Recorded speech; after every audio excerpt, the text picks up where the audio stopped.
Hello friends, ये gate state data वाली video का सेकंड पार्ट है। इसके अंदर हम देखेंगे कि हम कैसे सिलेक्टर और एक्शन डेकोरेटर को क्रिएट करते हैं। तो देखते रहिए इस वीडियो को। मेरा नाम है अनूप और आप देख रहे हैं यूएक्स ट्रेंड।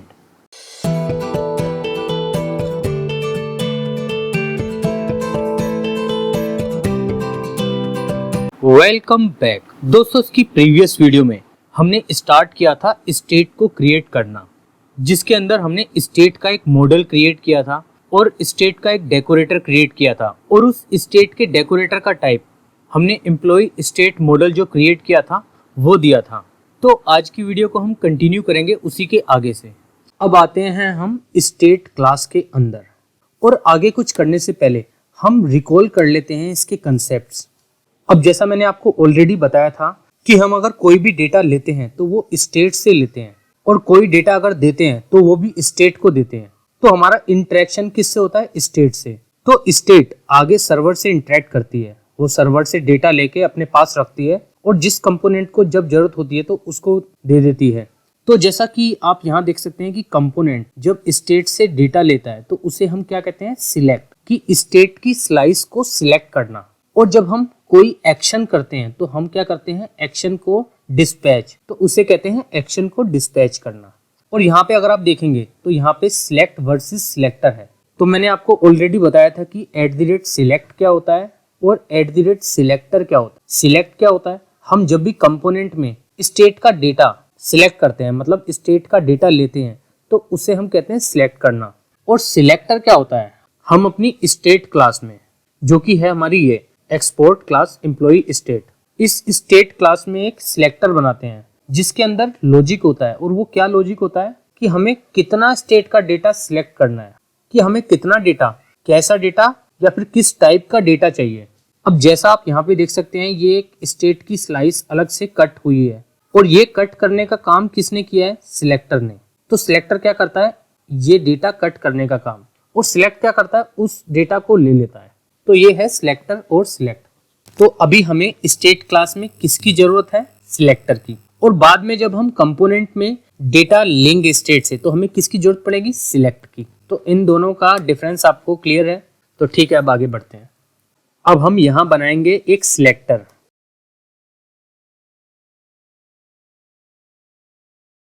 हम लिखेंगे @selector और यहाँ पे हम क्लिक कर लेंगे तो ये ऑटो इंपोर्ट हो जाएगा ऊपर ngxx स्टोर से। इसके आगे हमें ब्रैकेट लगाना है। यहाँ पे मैं कमेंट डाल देता हूँ कि selector has logic to get state data. अब दूसरा ये हमारा कौन सा सिलेक्टर है? Get employee list. अब हम ये सिलेक्टर जो बना रहे हैं वो किस लिए बना रहे हैं? एम्प्लॉय लिस्ट को गेट करने के लिए, जो कि स्टेट में है। तो हम यहाँ क्या करेंगे? एक मेथड बनाएंगे। अब जैसा आप यूज करते हैं होस्ट लिसनर, तो आप ऊपर @डेकोरेटर लगा देते हैं होस्ट लिसनर और उसके बाद आप एक मेथड बनाते हैं। तो हम यहाँ पे एक मेथड बनाएंगे और मेथड का नाम हम क्या रखेंगे? Get employee list. और ये जो सिलेक्टर का जो मेथड है उसके आगे हमें लिखना है स्टैटिक।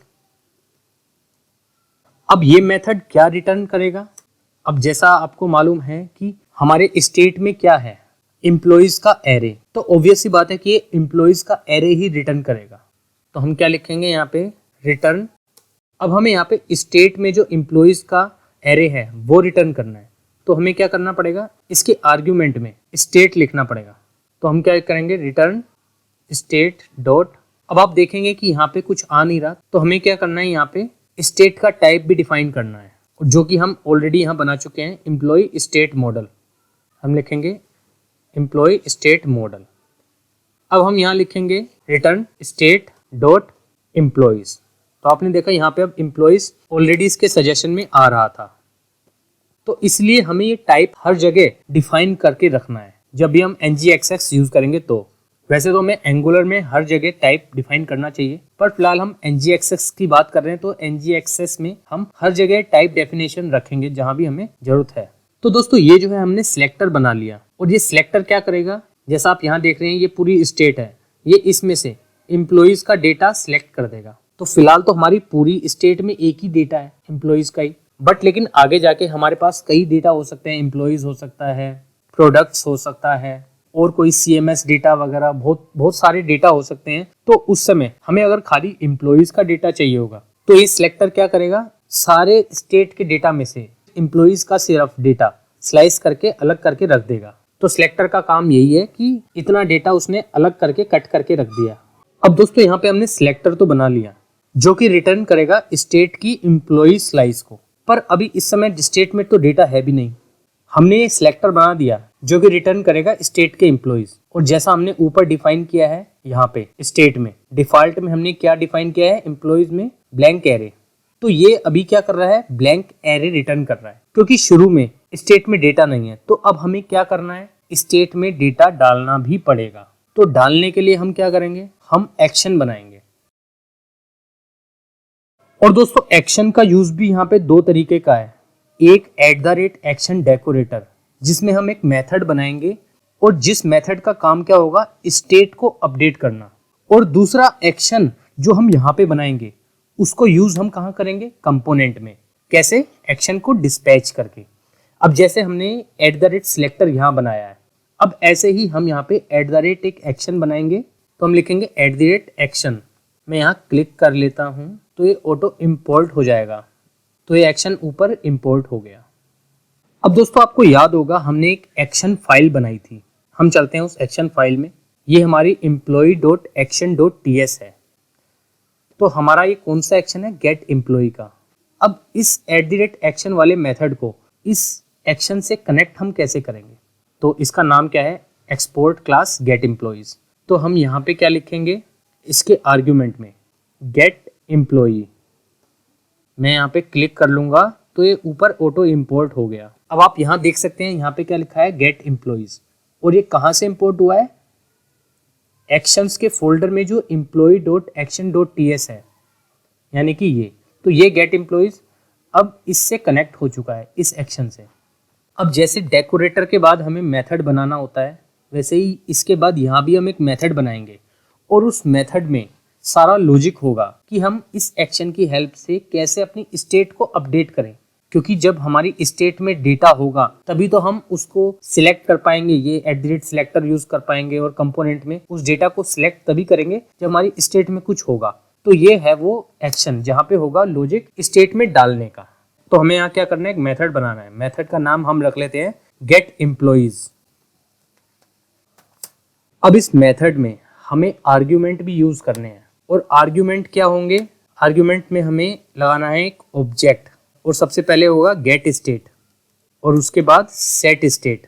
गेट स्टेट का यूज हम करेंगे स्टेट का डेटा गेट करने के लिए, सेट स्टेट का यूज हम करेंगे स्टेट का डेटा सेट करने के लिए। और इसका टाइप होगा एक, और टाइप क्या होगा, स्टेट कॉन्टेक्स्ट। यहाँ पे हम क्लिक कर लेते हैं तो ये स्टेट कॉन्टेक्स्ट ngAccess/store से इंपोर्ट हो गया। तो ये स्टेट कॉन्टेक्स्ट में अगर हम यहाँ पे क्लिक करेंगे तो ये पहुंच गया इस फाइल में।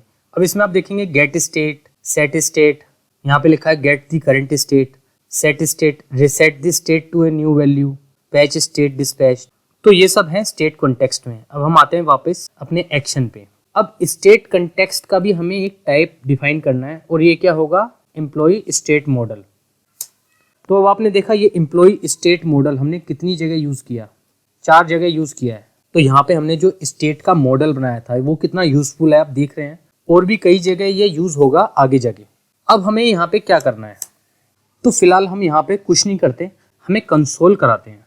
कंसोल में हम लिख देते हैं स्टेट एक्शन। तो फिलहाल हम समझ लेते हैं कि ये है हमारा एक्शन।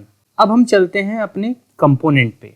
अब एम्प्लॉय कंपोनेंट पे हम क्या कर रहे थे, अब ये हमारा एम्प्लॉय कंपोनेंट है। यहाँ पे हमारे पास सारे एम्प्लॉइज की लिस्ट हमें शो हो रही है। अब ये कैसे हो रही है, जैसा कि मैंने आपको दिखाया था कि हमने यहाँ पे गेट एम्प्लॉइज का मेथड बनाया है। इसमें हमने क्या किया है, एम्प्लॉय की सर्विस को कॉल किया है, तो जो रिस्पॉन्स आया है उसको दिस डॉट एम्प्लॉइज के इक्वल कर दिया। पर अब हम यहाँ पे ये नहीं करेंगे, मैं इसको कमेंट कर देता हूँ।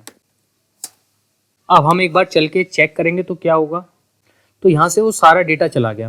तो वो सारा काम कहाँ से हो रहा था, इस मेथड से हो रहा था, गेट एम्प्लॉइज के। अब हमने इस मेथड के अंदर जो था वो सब हमने कर दिया कमेंट। अब हम ये काम यहाँ नहीं करेंगे, ये काम हम कहाँ करेंगे, अपने एक्शन में।